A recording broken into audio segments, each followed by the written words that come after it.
everyone, welcome to Conquer Your Mind with Commerce. So let's continue with the chapter Market Mechanism. So today we are going to discuss some special cases of equilibrium. So अभी तक जितने भी हम लोग ने cases देखे उसमें demand और सप्लाई जो हमारे कर्व्स हैं वो नॉर्मल कर्व्स हैं. नॉर्मल है मींस जो हमारा डिमांड कर्व है वो नेगेटिवली स्लोप्ड है, सप्लाई कर्व पॉजिटिवली स्लोप्ड है. लेकिन हम लोग कुछ स्पेशल केसेस देखते हैं. स्पेशल केसेस मतलब जहाँ पर जो हमारी डिमांड और सप्लाई है वो नॉर्मल नहीं है, मतलब पॉजिटिव नहीं है हमारा सप्लाई कर्व और नेगेटिव नहीं है हमारी डिमांड कर्व. जो डिमांड और सप्लाई है वो या तो परफेक्टली इलास्टिक है या फिर परफेक्टली इनइलास्टिक है. तो सबसे पहले हम लोग डिमांड कर्व का देखते हैं. जो परफेक्टली इलास्टिक है डिमांड कर्व वो परफेक्टली इनइलास्टिक है डिमांड कर्व. तो इक्विलिब्रियम प्राइस और इक्विलिब्रियम डिमांड में क्या फ़र्क आएगा. तो आप लोग को पता होगा perfectly elastic and perfectly inelastic demand curve क्या होते हैं. अगर नहीं पता है तो आप इलास्टिसिटी ऑफ डिमांड का जाके वीडियो देख लें और मैं आपको एक बार ब्रीफ में बता भी देती हूँ. परफेक्टली इलास्टिक क्या डिमांड कर्व क्या होता है. परफेक्टली इलास्टिक मतलब कि जो हमारी डिमांड है वो एक पर्टिकुलर प्राइस पे जो कंज्यूमर्स हैं वो उस कमोडिटी को इनफाइनाइट अमाउंट से डिमांड कर रहे हैं. उसकी जो डिमांड है वो बहुत ज़्यादा एक पर्टिकुलर प्राइस पे, लेकिन अगर हल्का सा भी प्राइस जो है वो ज़्यादा हो जाता है उस प्राइस पे वो कंज्यूमर्स जो है उस कमोडिटी को बिल्कुल भी परचेज़ नहीं करना चाहते. तो एक ऐसा प्राइस जिस पे एक पर्टिकुलर प्राइस जिस पे कंज्यूमर्स इनफाइनाइट अमाउंट से उस कमोडिटी की डिमांड करते हैं उसे हम लोग परफेक्टली इलास्टिक बोलते हैं. तो परफेक्टली इलास्टिक डिमांड क्या होती है. When consumers are prepared to purchase all that they can get at a particular price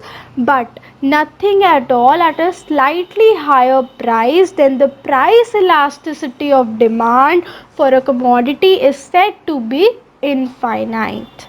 Okay, तो ये होता है परफेक्टली इलास्टिक डिमांड. अब आते हैं परफेक्टली इनइलास्टिक डिमांड क्या होती है.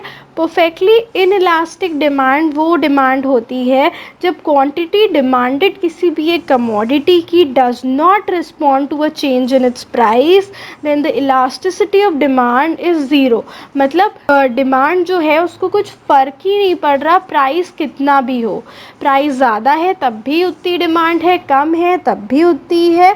तो जितना प्राइस ज़्यादा हो कम हो डिमांड हमारी कैसी है, कांस्टेंट है. उस पर कोई भी फ़र्क नहीं आ रहा प्राइस का. कि इलास्टिसिटी कितनी होती है, इलास्टिसिटी ऑफ डिमांड होती है ज़ीरो. जो सेकंड कर्व है जो आप देख सकते हैं डायग्राम में, जो सेकंड दिया हुआ है वो बता रहा है कि वो जो डिमांड कर्व है वो परफेक्टली इनइलास्टिक डिमांड है. प्राइस जो भी हो डिमांड हमारी कैसी है, फिक्स्ड है और elasticity of demand is said to be zero. तो ये तो परफेक्टली इलास्टिक और इनइलास्टिक क्या होता है ये हो गया. अब आते हैं हम लोग स्पेशल केसेस देखते हैं इक्विलिब्रियम के. तो इसमें हम लोग पहला कर्व देखते हैं जिसमें हम देख सकते हैं ये जो हमारा डिमांड कर्व है वो कैसा है, परफेक्टली इलास्टिक है. तो हम देख सकते हैं यहाँ पर सप्लाई हमारे अगर इनिशियल जो हमारी डिमांड है वो तो हम देख सकते हैं इतनी है, डिमांड डी से दी हुई है और जो सप्लाई है वो इतनी है. ये हमारा E0 इक्विलिब्रियम है. तो यहाँ पर हम देख सकते हैं प्राइस OP है एंड इक्विलिब्रियम कितना है, OM0. और क्या होता है जब सप्लाई हमारी इंक्रीज़ होती है, जब इंक्रीज़ इन सप्लाई है तो हमारी जो प्राइस है वो तो सेम रहता है लेकिन डिमांड जो है वो ज़्यादा हो जाती है. क्वांटिटी डिमांडेड जो होती है ज़्यादा हो जाती है तो इक्विलिब्रियम क्वांटिटी हमारी इंक्रीज़ हो जाती है और सप्लाई उतनी रहती है. तो हमें नया इक्विलिब्रियम मिल जाता है E1 आप देख सकते हैं. और जब हमारी सप्लाई फॉल होती है, डिक्रीज़ इन सप्लाई है जब, तो भी हमारा प्राइस जो है इक्विलिब्रियम प्राइस तो सेम रहता है लेकिन इक्विलिब्रियम क्वांटिटी क्या होती है, कम हो जाती है. तो अगर क्वेश्चन आता है कि परफेक्टली इलास्टिक अगर डिमांड कर्व है तो हमें अगर हमारी सप्लाई जो है वो इंक्रीज़ हो रही है तो इक्विलिब्रियम में क्या फ़र्क आएगा इक्विलिब्रियम प्राइस और क्वांटिटी में. तो इक्विलिब्रियम प्राइस तो कांस्टेंट रहेगा लेकिन इक्विलिब्रियम क्वांटिटी क्या होगी, इंक्रीज़ हो जाएगी. ठीक है, तो ऐसे क्वेश्चन आते हैं. तो अगर परफेक्टली इलास्टिक है मतलब डिमांड बहुत ज़्यादा है एक पर्टिकुलर प्राइस पे और थोड़े से भी ज़्यादा या कम प्राइस पे कुछ भी डिमांड नहीं, थोड़े से भी ज़्यादा प्राइस पे जो कंज्यूमर्स हैं वो कुछ भी डिमांड नहीं कर रहे. हमारा जो प्राइस है वो कांस्टेंट रहता है और जो चेंज आता है वो क्वांटिटी में ही आता है. तो अगर इंक्रीज़ इन सप्लाई है तो इक्विलिब्रियम क्वांटिटी इंक्रीज़ हो जाती है और प्राइस इक्विलिब्रियम प्राइस सेम रहता है, और अगर फॉल इन सप्लाई है तो इक्विलिब्रियम जो प्राइस है वो कांस्टेंट रहता है, इक्विलिब्रियम क्वांटिटी जो है वो कम हो जाती है। तो यहाँ पर अगर परफेक्टली इलास्टिक होता है डिमांड कर्व तो सप्लाई में तो फिर क्वांटिटी में ही चेंज आता है, हमारा प्राइस कैसा है, कांस्टेंट रहता है। ठीक है, और अब हम लोग आते हैं परफेक्टली इनइलास्टिक डिमांड पे। तो परफेक्टली इनइलास्टिक डिमांड हमें पता है कि हमारी जो डिमांड है वो फिक्स्ड है, प्राइस ज़्यादा हो कम हो कोई उसको फ़र्क नहीं पड़ रहा। एग्जाम्पल हमारी लाइफ सेविंग मेडिसिन हो गई, उनका प्राइस ज़्यादा है कम है हमें उससे फ़र्क नहीं है, क्योंकि वो हमारी लाइफ को बचाती है तो हमें उसको लेनी है, प्राइस जितना भी हो। तो उसकी डिमांड कैसी होती है, फिक्स्ड होती है। तो डिमांड अगर हमारी परफेक्टली इनइलास्टिक है मतलब इलास्टिसिटी ज़ीरो है, सप्लाई इनिशियल हमारा देख सकते हैं ये E0 है, तो प्राइस हमारा P0 है। और जब हमारी अगर सप्लाई इंक्रीज़ हुई, ठीक है, तो भी तो क्या हो रहा है, तो प्राइसेस क्या हो रहे हैं, फॉल हो रहे हैं, क्योंकि सप्लाई ज़्यादा है डिमांड है नहीं इतनी, तो क्या होता है प्राइसेस जो होते हैं वो फॉल करने लगते हैं। फिर तो प्राइस हमारा P1 हो जाता है, तो ये हमें इक्विलिब्रियम प्राइस मिल जाता है और इक्विलिब्रियम क्वांटिटी। तो यहाँ पर क्वांटिटी में कोई चेंज नहीं आ रहा है, इक्विलिब्रियम प्राइस जो है बस वो फॉल हो रहा है। और अगर हम बात करें जब हमारे सप्लाई जो है वो फॉल होती है, तो जब फॉल होती है तो क्या होता है, सब डिमांड ज़्यादा है और सप्लाई इतनी है नहीं, ठीक है, तो क्या होता है प्राइसेस जो होते हैं वो राइज़ करने लगते हैं, P2 हो जाते हैं और ये हमें नया इक्विलिब्रियम मिल जाता है। तो हमारी क्वांटिटी सेम रहती है लेकिन प्राइस राइज हो जाते हैं। तो हमने यहाँ क्या देखा, जब परफेक्टली इलास्टिक डिमांड कर्व होगा तो जो चेंज आता है वो क्वांटिटी में आता है, प्राइस कांस्टेंट रहता है। और परफेक्टली इनइलास्टिक जब कर्व होगा डिमांड का, तो जो प्राइस है उसमें इंक्रीज़ या डिक्रीज़ होगा लेकिन क्वांटिटी में कुछ भी इंक्रीज़ नहीं होगा। तो चेंज आएगा वो इक्विलिब्रियम प्राइस में आएगा लेकिन इक्विलिब्रियम क्वांटिटी सेम रहेगी। ठीक है, सो ये हो गया first special case perfectly elastic and perfectly inelastic demand curve का। अब हम लोग आते हैं perfectly elastic and perfectly inelastic supply curve पे। तो हम देख सकते हैं पहला जो है, जो हमारा इसमें सप्लाई कर्व है वो कैसा है, परफेक्टली इलास्टिक सप्लाई है। मतलब कि जो प्राइस है, एक पर्टिकुलर प्राइस पे जो सप्लाई है वो इनफाइनाइट है, बहुत ज़्यादा है, हल्के से भी ज़्यादा प्राइस पे इतनी सप्लाई नहीं है, लेकिन एक पर्टिकुलर प्राइस पे जो सप्लाई है वो इनफाइनाइट है, बहुत ज़्यादा है। तो इसमें भी क्या है कि जो हमारी प्राइस है वो कांस्टेंट रहती है और जो चेंज आता है वो क्वांटिटी में आता है। ठीक है, तो यहाँ पर जब हमारा जो इनिशियल आप देख सकते हैं जो इनिशियल डिमांड है वो D है और इक्विलिब्रियम हमारा E0 है और इनिशियल प्राइस हमारा P है और इनिशियल क्वांटिटी M0 है। ठीक है, अब जब इंक्रीज़ इन डिमांड हो रही है, जब डिमांड हमारी इंक्रीज़ हो रही है तो जो प्राइस तो हमारा कांस्टेंट है, ठीक है, तो हमारी जो क्वांटिटी है वो इंक्रीज़ हो जाती है और प्राइस हमारा सेम रहता है, क्योंकि पर्टिकुलर प्राइस पे जो सप्लाई है वो बहुत ज़्यादा है। तो डिमांड अगर इंक्रीज़ हुई तो हमारी क्वांटिटी में फ़र्क पड़ता है लेकिन प्राइस में नहीं पड़ता है। और अगर हमारी डिमांड जो है वो फॉल होती है तो क्या होता है, हमारी जो क्वांटिटी होती है वो भी कम हो जाती है और प्राइस हमारा सेम रहता है। लेकिन अगर हमारी जो सप्लाई कर्व है वो परफेक्टली इनइलास्टिक है, मतलब हमारा जो सप्लाई है उसको प्राइस से कुछ भी फ़र्क नहीं पड़ रहा, वो वर्टिकल है, पैरेलल है वाई एक्सिस के। तो for example Mona Lisa painting supply उसकी कैसी है, फिक्स्ड है, उसकी हम सप्लाई एक या दो तीन तो कर नहीं सकते, वो फिक्स्ड है सप्लाई उसकी। तो उसका प्राइस जो हो वो ज़्यादा हो कम हो उससे कोई फ़र्क नहीं पड़ेगा, उसकी सप्लाई कैसी है, कांस्टेंट रहेगी।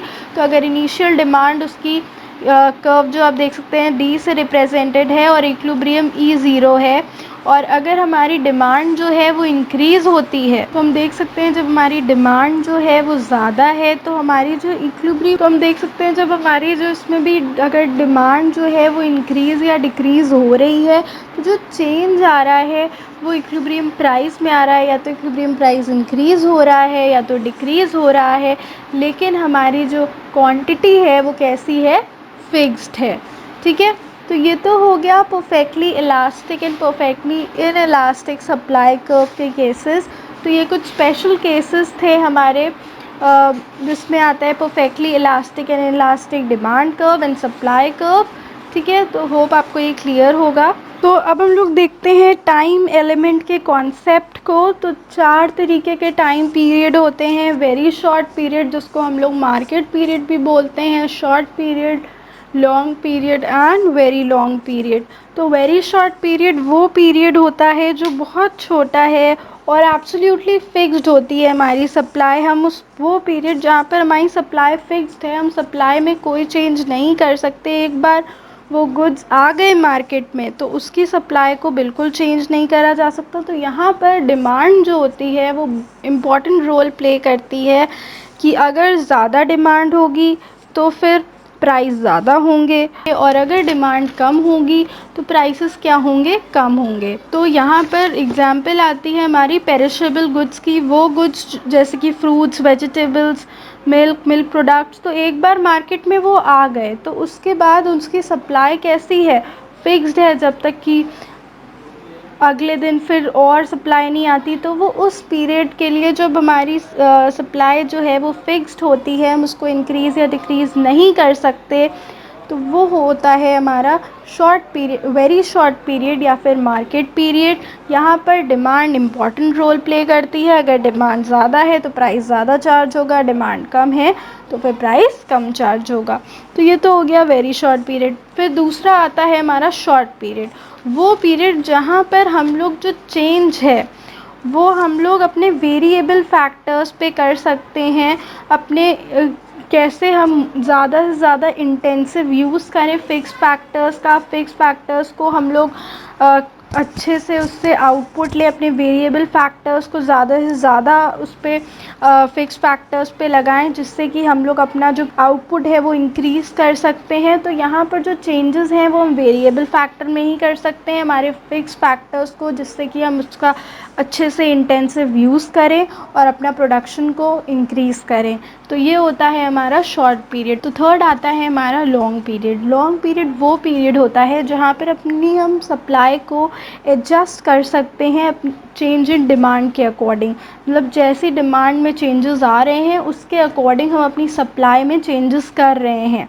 ठीक है सब। और लॉन्ग पीरियड इतना लॉन्ग होता है, वो काफ़ी लॉन्ग होता है, तो इसमें हम लोग अपने जो स्केल ऑफ प्रोडक्शन है उसको चेंज कर सकते हैं। नई फर्म्स जो हैं वो एंटर करती हैं इंडस्ट्री के, ओल्ड फर्म्स जो होती हैं वो लीव कर देती हैं इंडस्ट्रीज़ को। तो जो प्राइस जो प्रिवेल करता है लॉन्ग पीरियड पे, उस प्राइस को बोलते हैं नॉर्मल प्राइस। ठीक है, और वो काफ़ी लॉन्ग होता है कि उसमें हम जो चेंजेस हैं वो कर सकते हैं। तो ये तो हो गया लॉन्ग पीरियड। फिर आता है हमारा वेरी लॉन्ग पीरियड। अब वेरी लॉन्ग पीरियड क्या है? वेरी लॉन्ग पीरियड में जो प्राइस होता है ना उसको पता है क्या बोलते हैं?